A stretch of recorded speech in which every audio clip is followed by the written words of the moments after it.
We're in a city along the front line in eastern Ukraine. Russian airstrikes have hit a residential district.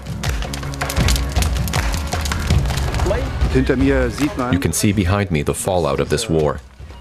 But Putin's war machine keeps running and running. How is this possible in the face of all the sanctions on Russia's most important asset, oil? Why can the Russian army continue to wage this war unhindered? Russian oil is fueling this war.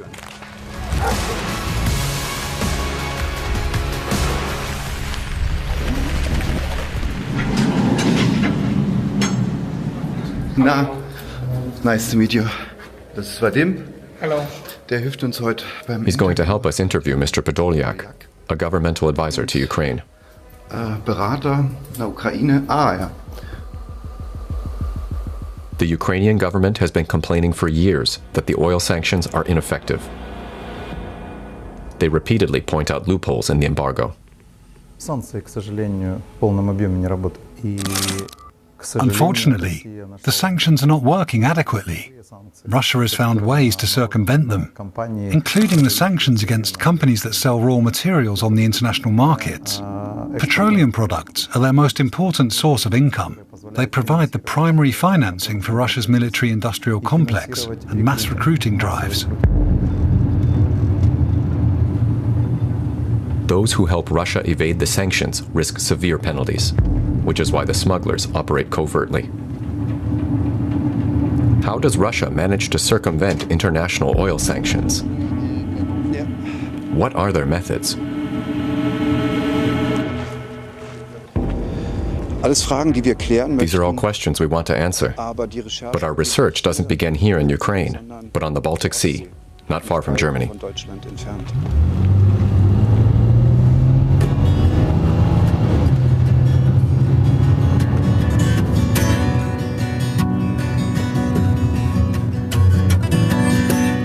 To follow the Russian oil route, you have to go to Denmark.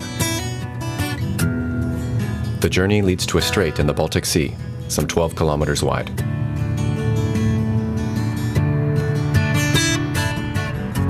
ChatGPT, I'm going to the Danish island of Langeland, and I want to do some water sports. What are my options? There's lots to do on Langeland. The island is known for its pristine nature and idyllic beaches. It's ideal for water sports like kayaking, which would suit your interests well. There are some important things to know about kayaking. Find out about the weather conditions in advance because calm water and little wind are ideal. Stay away from large boats and observe local regulations. Always wear a life vest and, if possible, lightweight waterproof clothes. Pack your phone in a waterproof. Packe dein Handy in eine wasserdichte Hülle. Ein kleines Erste-Hilfe-Set. Sieht aus wie Urlaub. Looks like a great holiday. But there's more to it than kayaking. The Danish island of Langeland is behind me, and Lolland Island is ahead on the horizon.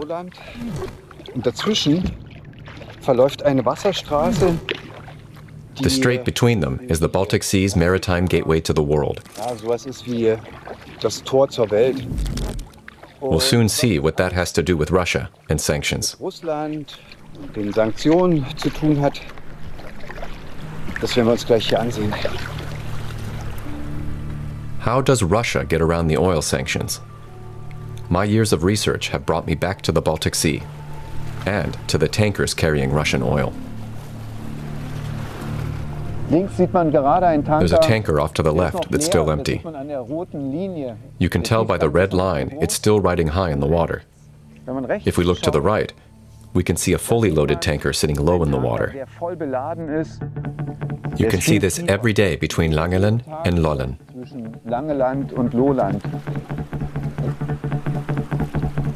Oil continues to be the lifeline of Russia's economy and Putin's war chest.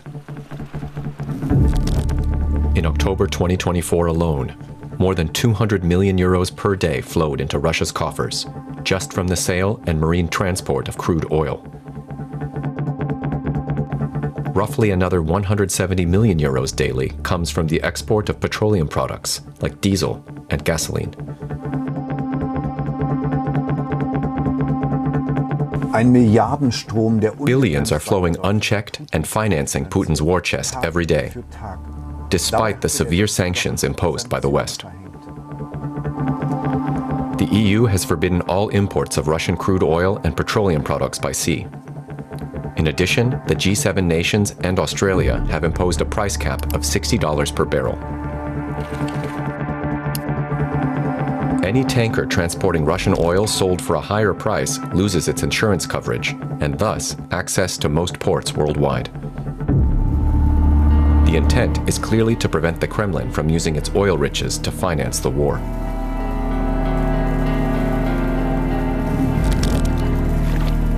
Anyone helping Russia to smuggle oil risks being included on the sanctions list. Most Western shipping firms have distanced themselves from Putin's oil, but Russia has responded. Das ist die Turbo Voyager. That's the Turbo Voyager, a typical example from Russia's shadow fleet. Schattenflotte. Mehrmals It's been renamed several times, umfirmiert, has dubious insurance coverage, unklare Versicherungs- obscure ownership structures, unklare Eigentumsstrukturen, and is full to the brim with Russian crude oil. randvoll mit russischem Erdöl. Now the tanker belongs to Radiating World Shipping, a sanctioned shell company based in Dubai specializing in Russian oil. The company's ships regularly traverse the Baltic Sea.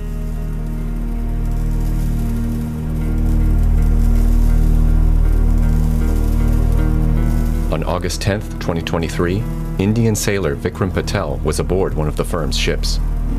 He's been missing ever since. He's supposed to have gone overboard somewhere in the Baltic off Denmark. His mother has agreed to an interview for the first time. This case shows that those behind the oil smuggling want to disclose nothing and will do anything to obscure their activities.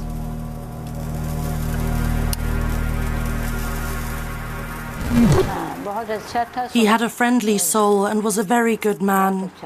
He was the breadwinner of our family and took care of all the family affairs.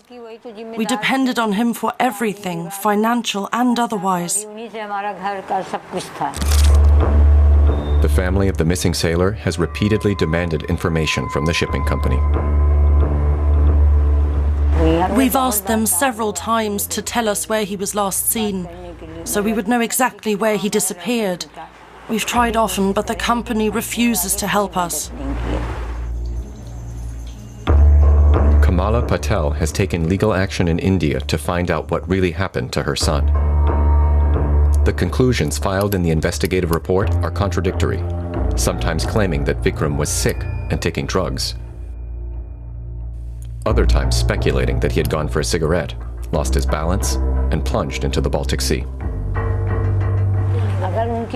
If he wasn't well, they should have informed us or taken him to hospital. They should have informed us. Why weren't we informed?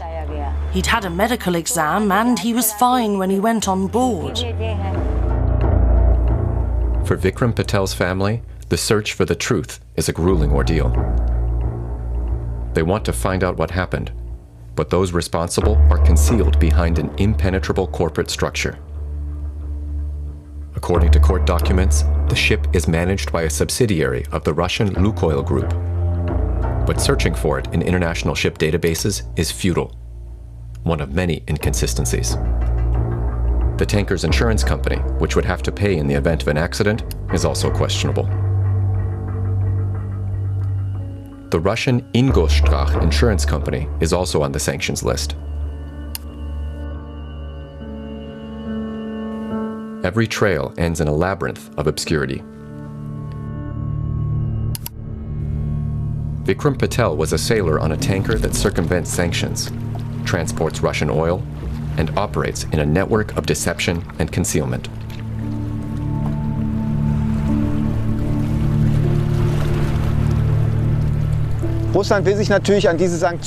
Russia, of course, refuses to comply with these sanctions and has built up its own shadow, or ghost fleet. We got to see it firsthand in Estonia, at the other end of the Baltic Sea. In the summer of 2023, we traveled there to take a closer look at Russia's shadow fleet. The Perespeya Peninsula is a natural paradise. But something else lurks on the horizon. Putin's secret shadow tankers.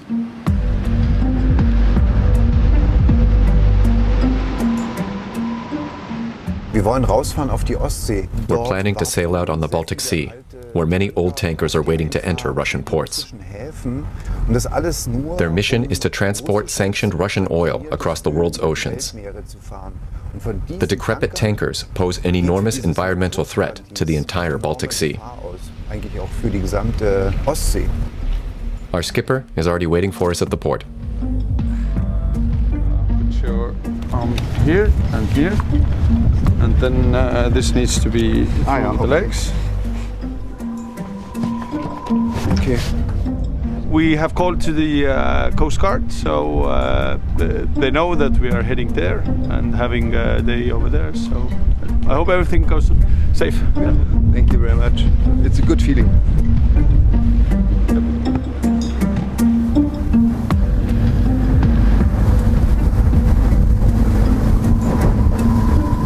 A storm is brewing, and the small boat fights its way through the waves. The sea is choppy.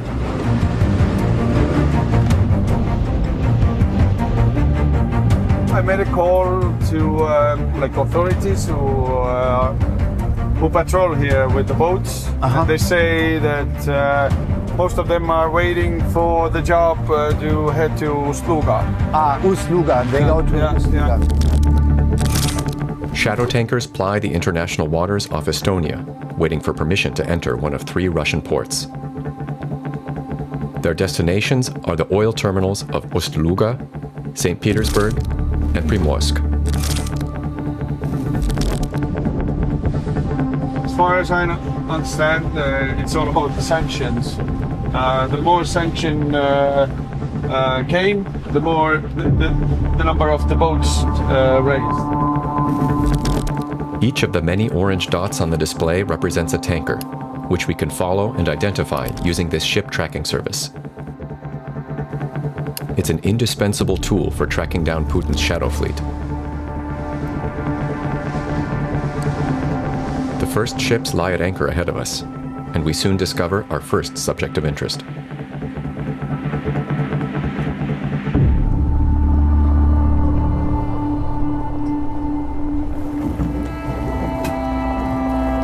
Its origin is emblazoned in large letters on the bridge. SCF is the name of a sanctioned Russian shipping firm. This ship is no longer allowed to make port in Europe. Now it's waiting here on the Baltic Sea for permission to dock. After Russia invaded Ukraine, it outsourced many of these ships to shell companies.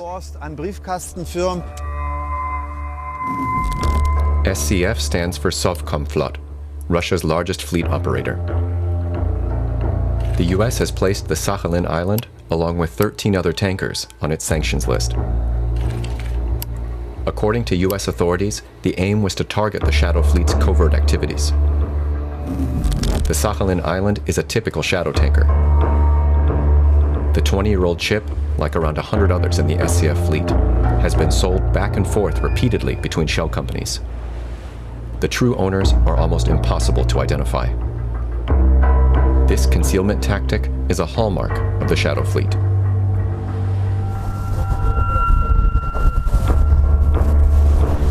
Shortly after, the next shadow tanker appears. At the time of filming, its last safety inspection had already been some time before. This is the Bex Lily, built in 2005. It was last inspected in 2020. The ships should normally be inspected once or twice a year. The Bex Lily is typical of a shadow tanker. Within a year, the ship's name had been changed. Its flag is also constantly being changed, and its insurance status is vague. A database search by the International Group of P&I Clubs, which insures 90% of all merchant ships, turns up nothing. That's the Limo, built in 2000, so more than 20 years old. It was last inspected in June 2019. You can see with the naked eye that the ship is in very poor condition, badly rusted. And this ship carries Russian oil through the Baltic to the high seas. The Limo is registered in Cameroon, a country known for its lax ship inspections. Just had someone filming us. Yeah, there's somebody filming. Left side, yes.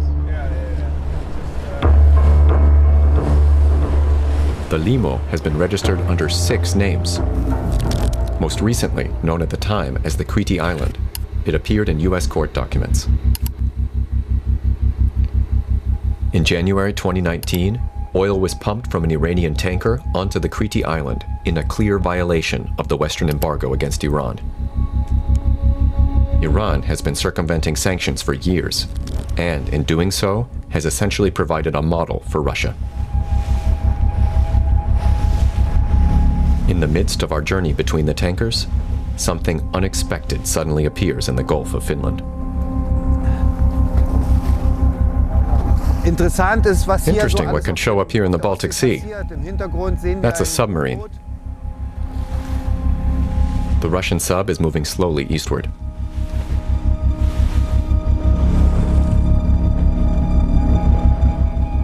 And there's a warship on the horizon.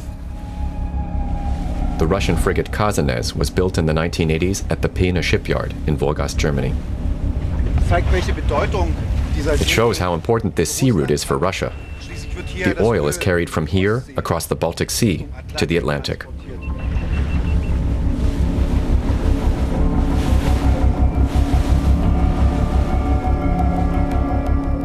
Now the Estonian Coast Guard is behind us. There's a lot of ship traffic here today, including one ship that has already violated the embargo against Iran. In the interest of safety, we turn back.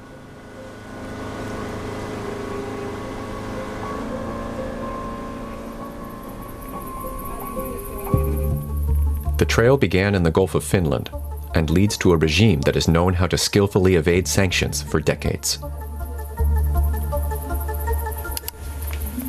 Leaked emails and documents published by the opposition website Wiki Iran show that Iranian front companies are involved in transporting Russian oil too. The Remi is an example. Instructions and cargo manifests show how the Iranian shadow tanker docked at the Russian oil port of Murmansk in December 2023. The documents prove what it was carrying and its destination, China, one of the largest buyers of Russian oil.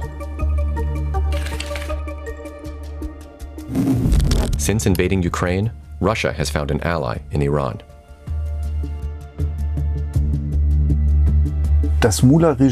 Iran is an aggressive military force in the region, brutally repressing the opposition, especially women demanding their freedom. Although Iran has been severely weakened by airstrikes from Israel and the US, Russia is still attacking Ukraine with drones based on Iranian designs.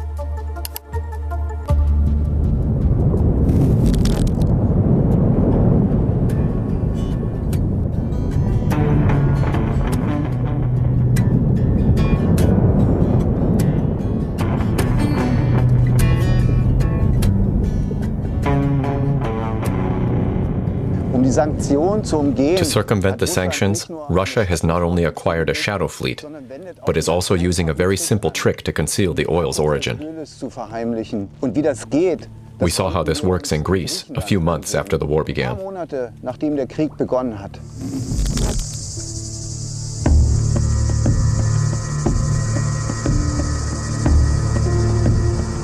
We went to Greece in the summer of 2022, just under 6 months after Russia invaded Ukraine. Ship tracking data we had evaluated showed that something fishy was going on out here at sea.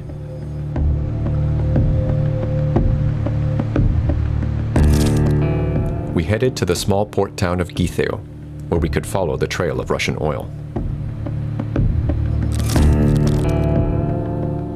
Githeo lies on the Laconian Gulf, which became something of a pilgrimage site for Russia's shadow fleet in the first year of the war.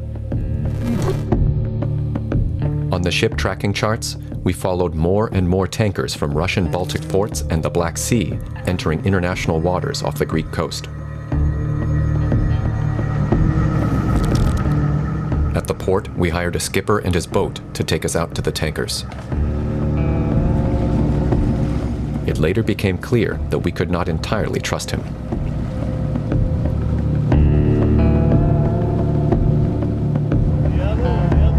At first, our skipper seemed open and talkative. He willingly shared how a local shipping company regularly took black fenders out to the tankers, seen here.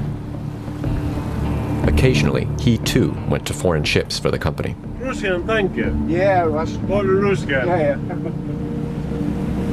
About 8 nautical miles from the mainland, 3 tankers lay ahead of us. One ship had black fenders on its side. Apparently, we had been noticed.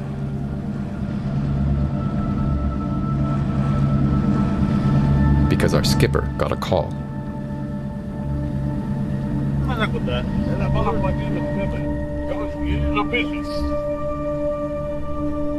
We heard every word.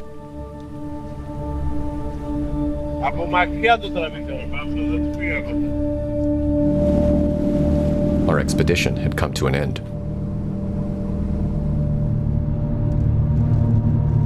Back on land, we drove south on the narrow coastal road following the tankers.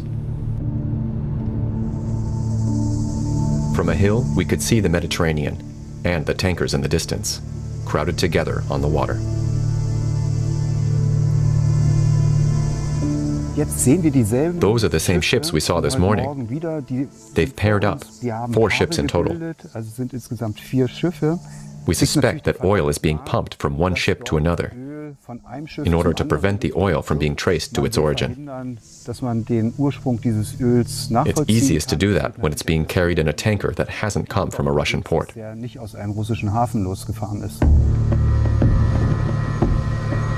making a second attempt. This time, we want more than just speculation. To get hard evidence, we need to move closer.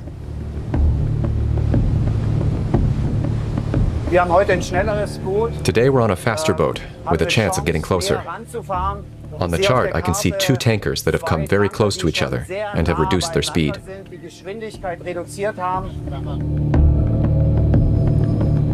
We set course for the first pair of tankers. When they come into view, we launch a drone. The ships are joined by hoses, and a telltale sheen of oil glistens on the water's surface. We're pretty close now, and can see very clearly how the whole thing works. You can see the black fenders there. They come from the STS operator in the Githio port. You can see the hoses running from one ship to the other. Ship-to-ship transfer, or STS, sounds harmless. Normally, oil is pumped from a larger tanker to a smaller one in order to reach ports that are too small for the giant vessels. But in the Laconian Gulf, oil is being transferred from one tanker to another in order to conceal its true origin. On an Iranian opposition website, I find leaked emails from Iranian front companies.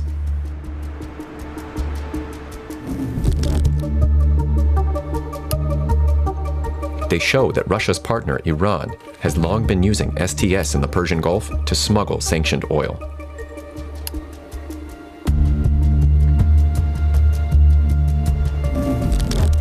Price lists from Iranian STS operators show that 5-figure sums are paid for such secret activities.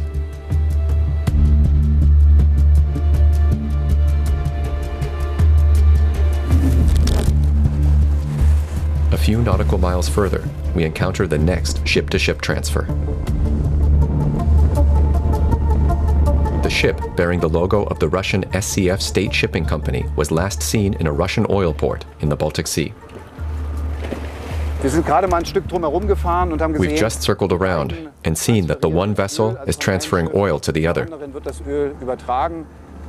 It'll be virtually impossible for anyone to trace the origin of the oil once it arrives at a port. The The leaked documents show that Russia uses the same methods as Iran. Russia uses STS transfers to conceal the routes the oil is taken. But smugglers can even make entire ships disappear from the radar. A leaked email from the Iranian front company to a smuggler tanker reveals how it's done.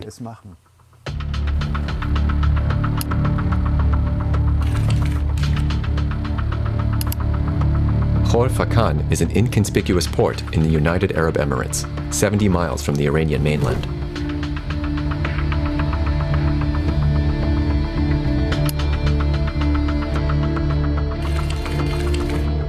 AIS stands for Automatic Identification System. It transmits ship information and the ship's exact location, thereby helping to prevent accidents.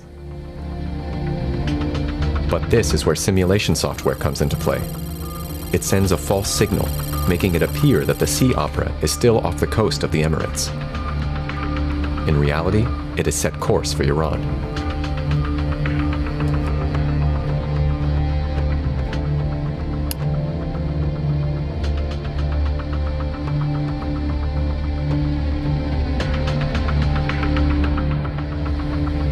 With its AIS signal switched off, the ship takes on board sanctioned butane gas in the Iranian port of Asaluye. The rest is straightforward. The tanker returns to its original anchorage where the AIS simulator is turned off and the real AIS is turned back on. It's like the shadow tanker had never left at all. Samir Madani tracks shadow tankers on behalf of insurance companies and international organizations. He first started seeing AIS manipulation years ago. And what we noticed was that vessels were switching off their AIS transponders after exiting the Suez Canal from the southbound into the Mediterranean when they were delivering oil to Syria. So this would be Iranian oil. Then later on, what happened was in 2020, we started noticing that vessels were not only switching off their transponders for prolonged periods, but that they were actually misrepresenting their locations. And that is called spoofing, or AIS spoofing. And the way that works is that the vessel's transponder is still broadcasting the data, but it is broadcasting a fake set of latitude and longitude coordinates. So therefore, it can say, for instance, that the vessel is maybe off the coast of Angola, but it is actually on the other side of the Atlantic in Venezuela. The AIS manipulation shows how crucial it is not to rely solely on location data. In summer of 2024, we were still tracking the tankers. Russian oil was being transferred in a new region. Greece has closed the Laconian Gulf, but Putin's shadow fleet has found a new rendezvous point not far away. The tankers are meeting in international waters off Malta, and we want to see what's really happening. Herd's Bank, only 10 miles off the Maltese coast, has become the new transfer point for Russian oil. For weeks, we monitor the area using ship tracking and document the covert transfers. Most of the tankers come directly from Russian oil ports in the Baltic Sea, loaded and ready for transfer. In Malta, we want to know above all who's profiting by concealing the origin of Russian oil.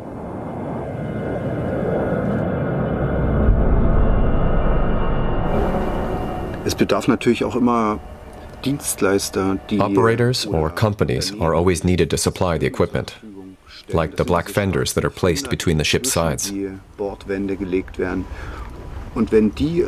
When they sail out, it's a sign an STS is going to take place somewhere.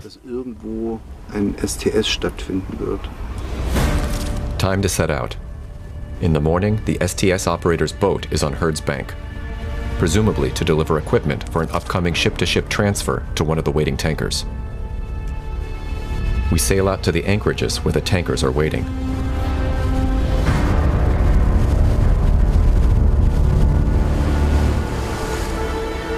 The STS operator's destination is the Marta 1, a tanker we've long been watching and which has been drifting off Malta for months. We arrive at Herd's Bank, but with no internet access offshore, it's difficult to find the Marta 1.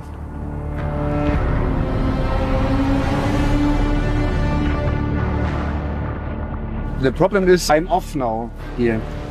Okay. That's a screenshot. That's why we don't see them. Yeah. That's Okay, a this is screenshot.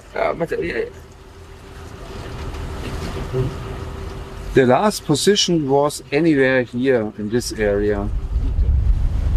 We weaved through the tankers. That should be the Marta. We finally found the Marta 1, but we were too late. Die Marta 1. The Marta 1 is a kind of floating fuel depot. Seit We've been seeing it here off Malta on charts for 5 months. vor Malta liegen. It's made countless STS transfers, Und was man jetzt noch but all we can see now are the black fenders attached to the ship's sides. Back at sea, we look around to see what other ships are at anchor. What we find is the Melogi. Der nächste Tanker. The next tanker fits the profile perfectly. It transports Russian oil, and the data shows that it was at Ust-Luga, the Russian oil port on the Baltic Sea. Now we see it off Malta. And a little in-depth research finds reports that it's transported sanctioned oil.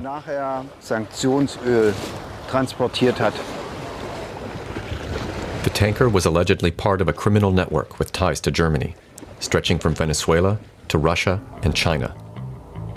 The Melogi smuggled sanctioned oil from Venezuela via elaborate routes. If that's not enough, the ringleaders supposedly supplied Western technology to Russian arms producers. A company in Hamburg was alleged to be behind it all.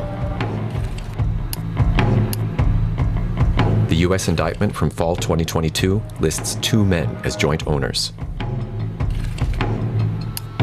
Artyom Us, son of a powerful Russian oligarch, and Yuri Oryechov, a Russian businessman based in Germany.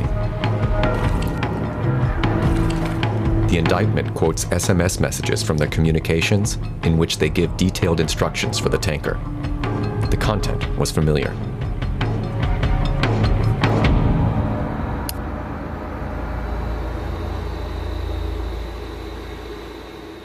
With no satellite reception, the tankers carrying the sanctioned oil can't be located. The method is common among smugglers, as the Iran leaks have already shown. The Hamburg case also shows that a great deal of money is at stake in the oil embargo business. Just this case alone, $33 million US. Yuri Oryechov was arrested in Germany. Investigators were initially able to apprehend his accomplice, Artyom Us, in Italy. But the oligarch's son managed to escape and was mysteriously able to flee to Russia.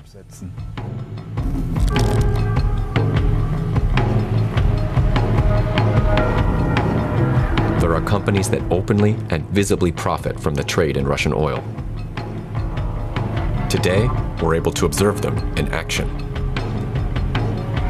Yesterday we sailed to the Marta, but had bad luck. Shortly before we arrived, the STS was cancelled. The black fenders, those balloons, are still hanging there on the side of the ship. Maybe we'll have better luck today. We're going out again to look for the Marta. This time, we catch the Marta 1 in the act, pumping oil to a second tanker.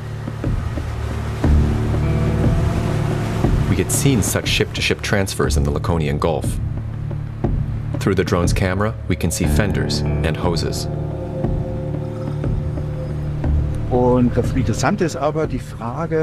The question is, who facilitates these transfers? Who actually profits from them? We've learned from the Iranian leaks that a lot of money is involved. But there must also be people in Malta profiting handsomely from the sanctions and Russia's oil. We don't have to wait long for an answer. We've only just set off when suddenly a supply boat approaches. Neben uns ist die The Sea Express 3 has appeared next to us. The company earns money from the sanctions by taking fenders to and from the ships. Let's follow them and see where they go. As expected, the Sea Express sails to the Marta 1. What follows is something we've been observing for months. Boats belonging to a Maltese company supplying the tankers with STS equipment, helping them circumvent sanctions. We return to port and search for the supply boats and the black fenders belonging to the ship-to-ship operator. We discover the Sea Express in a side channel.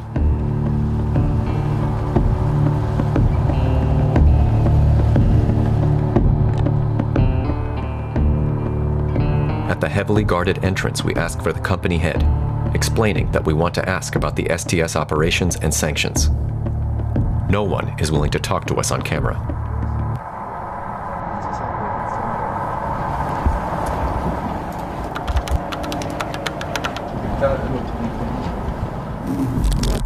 We've also sent a list of questions to the STS firm on Malta. We're still waiting for a response. To finance Putin's war on Ukraine, his shadow fleet carries oil across the high seas, engaging in secret oil transfers and hiding its tracks through AIS manipulation. This poses a danger to both people and the environment. In its annual shipping risk report, Munich-based industrial insurer Allianz Commercial warns of the dangers posed by the shadow fleet. Since Russia's attack on Ukraine and the oil sanctions, shadow tankers have been involved in at least 50 high seas incidents. These incidents include fires like this and engine failures. This footage from summer 2023 shows a tanker loaded with Russian oil drifting off the German island Rügen in the Baltic Sea. They also include collisions, like this one, where a shadow tanker with its AIS switched off collided with another tanker in the South China Sea in June 2024.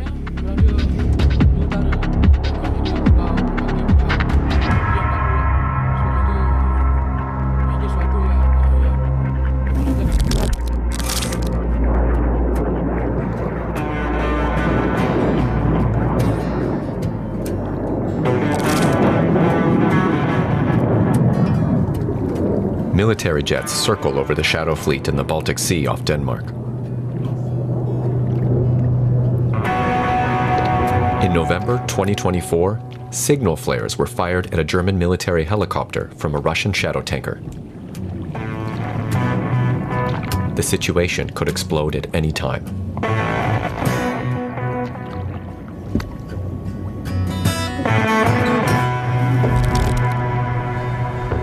Just a few kilometers north of Langelen, tankers pass through one of Europe's most important trade routes, which runs under the bridge over the Great Belt. Most Russian oil exports are transported via the Baltic Sea, mainly on shadow tankers that evade inspection.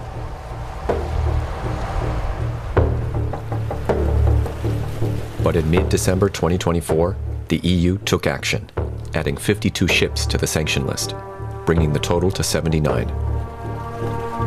This is still only a fraction of the shadow fleet, which is estimated to number in the hundreds or even thousands of tankers.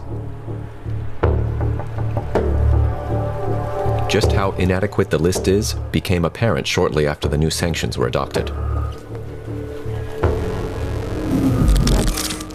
In late 2024, we were after a highly suspicious, heavily guarded tanker near the port city of Porvoo in the Gulf of Finland. Tensions were running high, and our boat caught the attention of the Coast Guard.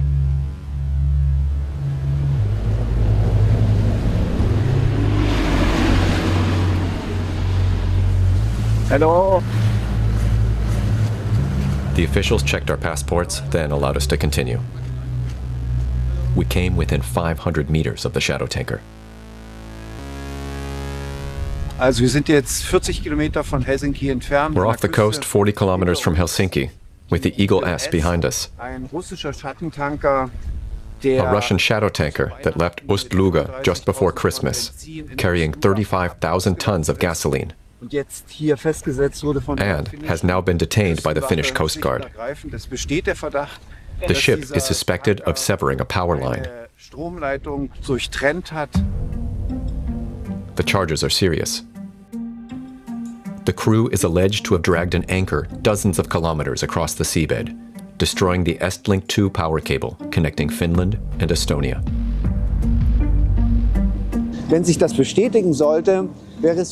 If confirmed, this would be one of the first documented cases of these tankers being used not only to transport sanctioned oil, but also as a weapon in a possible hybrid war against the West.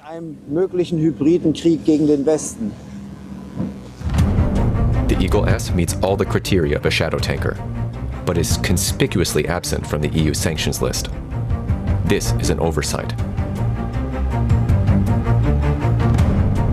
Brussels has since announced that it will add further shadow tankers to the list of banned vessels.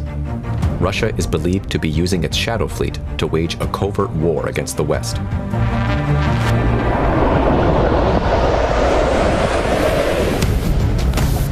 For around 2.5 years, we tracked Putin's shadow fleet, only to end up where it all begins, on the Baltic Sea, the most important trade route for Russian oil.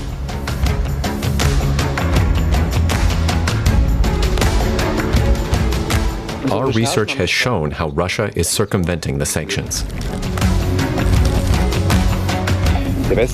The West needs to be consistent and cooperate together so that the sanctions serve their purpose, to finally end the war in Ukraine.